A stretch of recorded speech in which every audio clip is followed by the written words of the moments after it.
It's official. Disgraced rapper Sean P. Diddy Combs has been arrested and indicted on federal charges. This is something we've been expecting for about 6 months now. And during that half a year, federal prosecutors were collecting evidence, speaking to witnesses, and forming what they believe is an airtight case against Diddy. Thanks for joining us. I'm Gillespie, and now let's take a deep dive into the federal case against Sean Combs.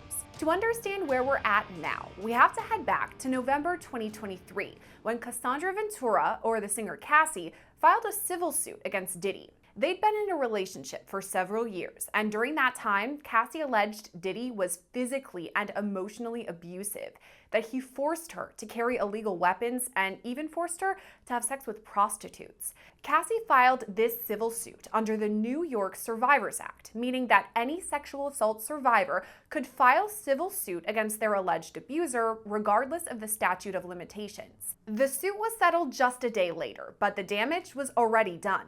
Several more accusers filed additional civil suits against Diddy, all under the New York Survivors Act. These allegations from Joy Dickerson Neal and Liza Gardner date back to the 90s, when they both say separately that Diddy sexually assaulted them in New York. Jane Doe also filed suit, saying Diddy sexually abused her back in 2003 when she was just 17 years old. There's even pictures of Jane Doe included in this filing, proving she was at Diddy's recording studio in New York. All of this happened last November, and in December, Diddy finally spoke out, posting a statement to his Instagram. He denied the allegations, writing in part, quote, "Let me be absolutely clear. I did not do any of the awful things being alleged. I will fight for my name, my family, and for the truth." That brings us into the new year, when another bombshell lawsuit was filed against Diddy. In February, Rodney Jones, known also as the producer Lil Rod, filed a massive civil suit against Diddy, alleging he's the kingpin in a drug trafficking, gun trafficking, and sex trafficking ring. Lil Rod's lawsuit lays out some pretty serious allegations, saying Diddy apparently forced Lil Rod to use drugs and even sleep with a prostitute. Lil Rod also mentioned something extra important in the lawsuit. Quote, "Mr. Combs required Mr. Jones to record him constantly.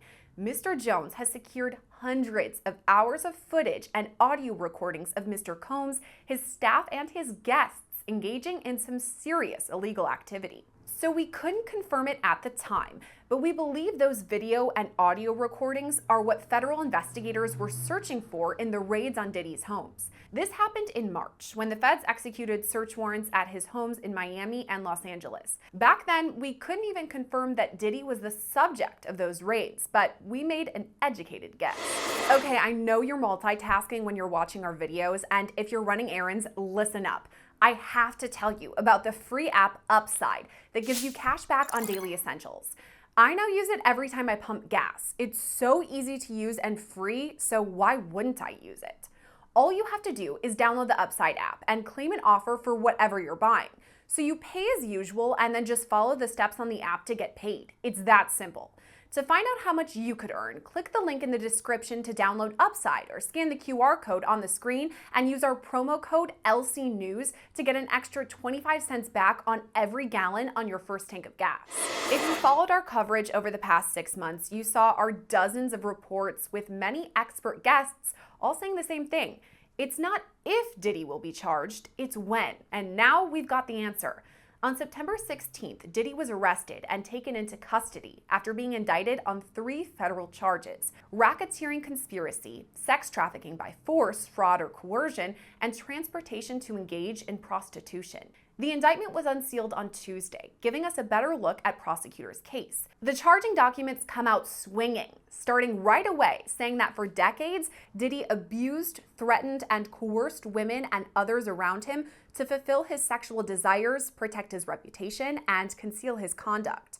To do so, Combs relied on the employees, resources, and influence of the multifaceted business empire that he led and controlled, creating a criminal enterprise whose members and associates engaged in and attempted to engage in, among other crimes, sex trafficking, forced labor, kidnapping, arson, bribery, and obstruction of justice. And that's just the tip of the iceberg when it comes to the federal case against Diddy. If we look at the timeline, federal prosecutors have had the past 6 months to create a case against him. So, to get an idea of what prosecutors have up their sleeves, we sat down with former federal prosecutor Gene Rossi. This is a case we've been covering for about 6 months now, when those federal raids were performed on two of Diddy's homes. We were waiting for quite some time for an arrest and indictment, and now it's here. What are your initial thoughts? Well, I was not surprised it took them about 6 months to return an indictment, the prosecutors, because usually when you do a major search warrant, and as you just mentioned, they did a search warrant of his homes in LA and Miami, and I think one of them is 17,000 square feet. That's a lot of stuff. It probably took them months to go through all the documents and data and information that they gathered. But here's what I think about the indictment. When you have a RICO charge, and this is one of several charges in the indictment by the federal prosecutors, the RICO statute allows you to bring in a lot more evidence, a lot more events, a lot more witnesses than a normal case. And that's just for a defendant, that's the negative about a RICO charge. It gives the prosecutors enormous tools when they present the case.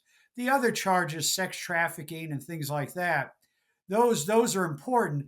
But when you have the RICO charge as the main event, if you will, you're going to have allegations that may span 10, 20 years, and you may have more victims that could testify. So if I were Mr. Combs, he is presumed innocent, of course, but these allegations are pretty darn serious. So, going off and talking about those three charges, initially to me, when I looked over the indictment, I was like, only three? It's only 14 pages. That's kind of small, short. But according to you, it sounds like RICO could be a giant charge. I was surprised when I read this indictment that it is so short. What that tells me is the prosecutors just wanted to get this indictment out there to move this case along. And, given the scope of this case, 14 pages is nothing. I predict that they're going to supersede, amend the indictment, and maybe not add more charges, but add more allegations under each charge, as they say, to add more meat to the bones and have what they call a speaking indictment. A speaking indictment is one that's very, very detailed. It's almost like reading a novel. And a speaking indictment can be over 100 pages. This one is sort of a bare bones general indictment that I predict the federal prosecutors are going to amend, supersede, and add more information. So you said they'll likely add more allegations, more information to kind of beef up their argument, but we still only have these three charges. And I'm sure the federal prosecutors are bringing the ones that they can get a conviction on, right? The ones that have the most amount of evidence against Diddy. Do you think that's why they only brought three, just to secure a conviction? I think they only need three, and here's why. The RICO charge is so expansive that if they only use that one count, RICO, that would be enough for me. So they don't need 20, 30 counts.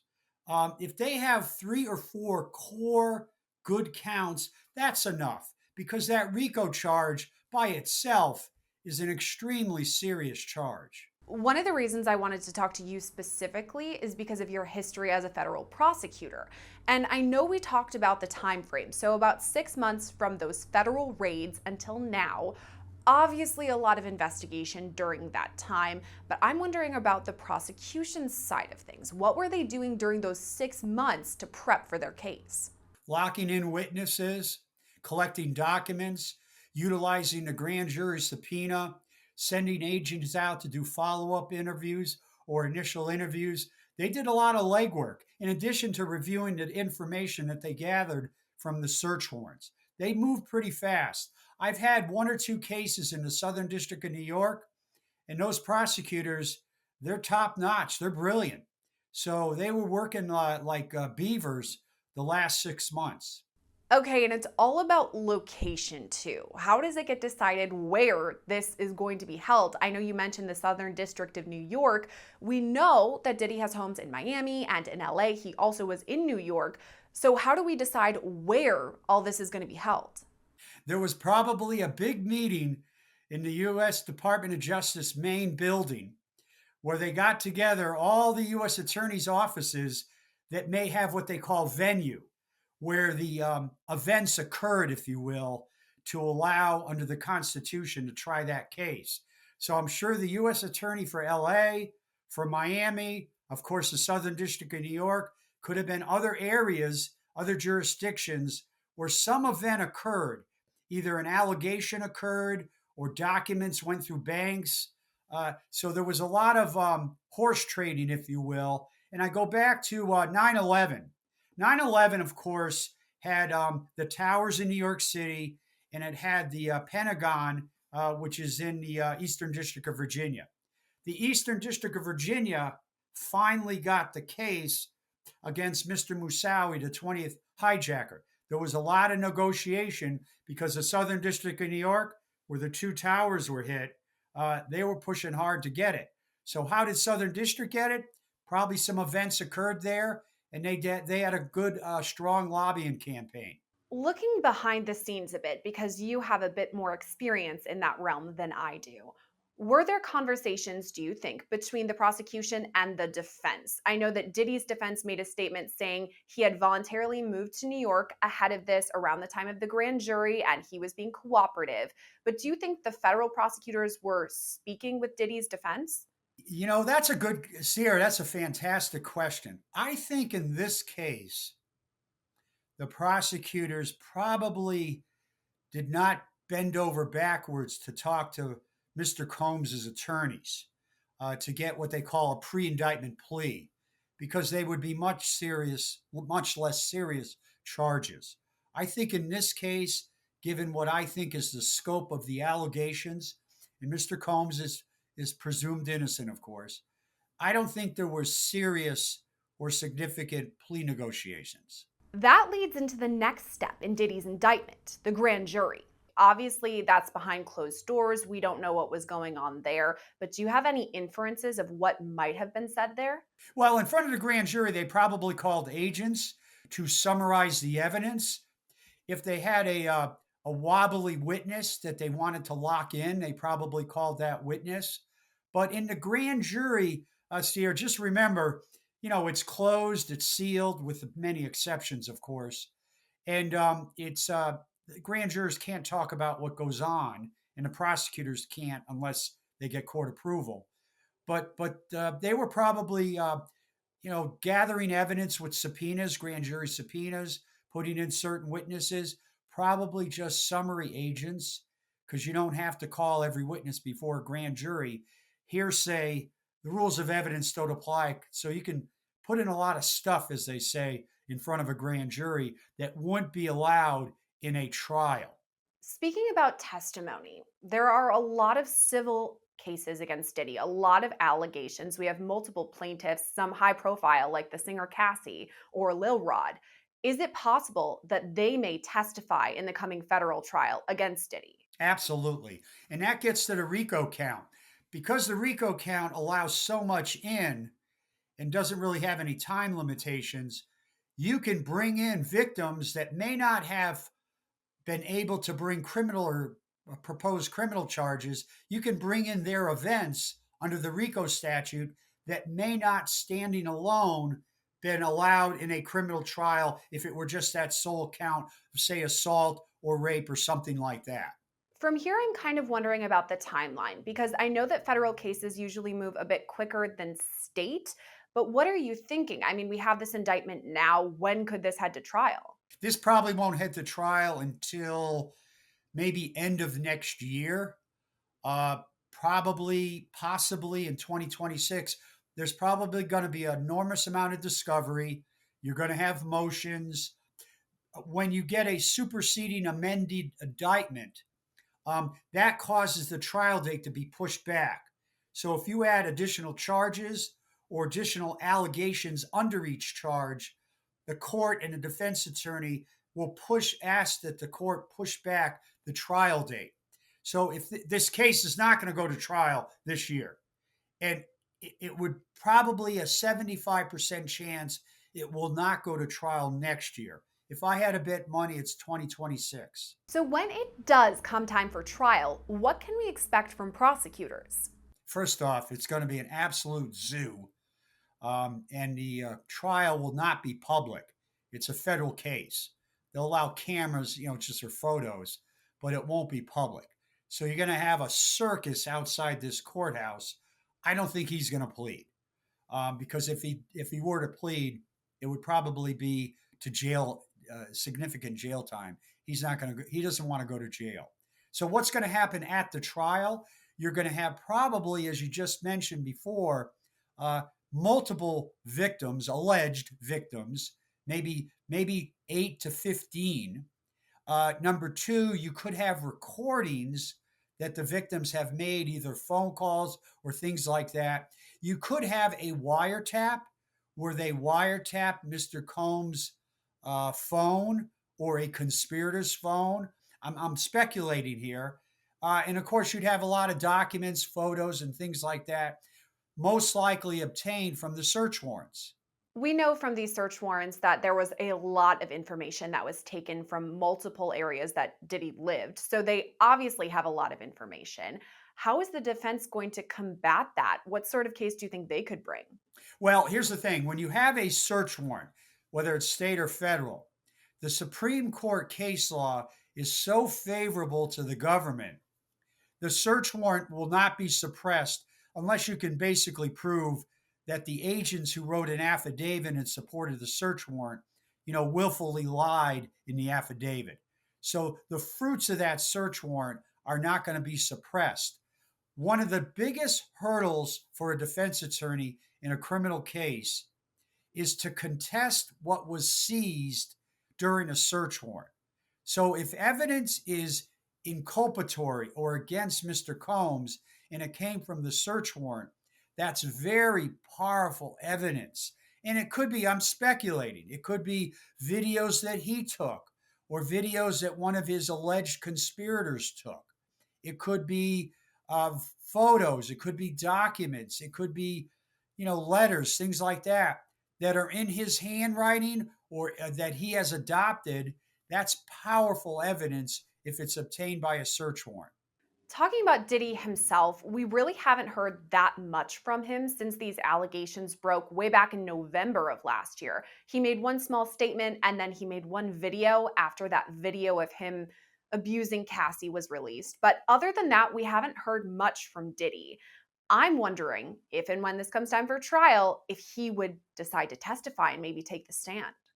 I don't know all the evidence, but from what I know, just from the indictment and the news, I think it would be a big mistake for him to take the stand. Um, it's a big risk. Whenever you put your client on the stand, and I've done that in a criminal case, you are exposing yourself to cross examination. And it sounds like a simple comment, Sierra, but cross examination by a prosecutor is a very powerful tool. And if it goes their way, the jury gives a lot of weight to that cross examination. I've experienced that. We don't know entirely what either side has as far as their case, and I'm sure they're going to be preparing for months, if not more than a year moving forward. But just from what we know right now, do you think the prosecution has a strong case against Diddy? He's presumed innocent. I'm going to repeat that again. I think they have a significant case based on the allegations that I've read, and that's in the indictment. Just allegations, but they have to be proven beyond a reasonable doubt. So they can write whatever they want in the indictment, but when you go to trial, you do not put an exhibit sticker on an indictment. You do not put an exhibit sticker on an indictment. It means nothing. All it does is allow that prosecutor to stand up and say to the jury, Gene Rossi for the United States, or, Miss or Mr. Prosecutor for the United States. We know that there was a lot of legwork already with the 6 months from the raids until now, and we're talking about this timeline that could span into 2026. So to me, it sounds like prosecutors' work is just beginning. They have kind of a long road ahead of them. Oh, Sierra, these prosecutors, I'm sure there are probably three or four. Their next year will be consumed by this case. Every day they wake up, Saturday, Sunday included, and holidays, they'll be thinking and or working about this case. As far as a potential conviction, obviously down the line, and as you said, Diddy is presumed innocent, but if there is a conviction, what sort of sentence could he face? Multiple years behind bars? Under the sentencing guidelines, which are not binding on a court, he's looking at significant time. Probably my back of the envelope arithmetic calculation is at least 10 years. At least. This is a very significant indictment. You obviously have a high profile defendant. And when it goes to trial, it's going to be quite a spectacle. Diddy was taken into custody Monday night, but maintains his innocence. A statement from his legal team reads, quote, Sean Diddy Combs is a music icon, self-made entrepreneur, loving family man, and proven philanthropist who has spent the last 30 years building an empire, adoring his children, and working to uplift the Black community. He is an imperfect person, but is not criminal. To his credit, Mr. Combs has been nothing but cooperative with this investigation, and he voluntarily relocated to New York last week in anticipation of these charges. Please reserve your judgment until you have all the facts. These are the acts of an innocent man with nothing to hide, and he looks forward to clearing his name in court. We're still in the early stages of the case against Diddy, so expect more updates on the way. When those new developments do come down, we've got you covered with the latest. For Law and Crime, I'm Gillespie.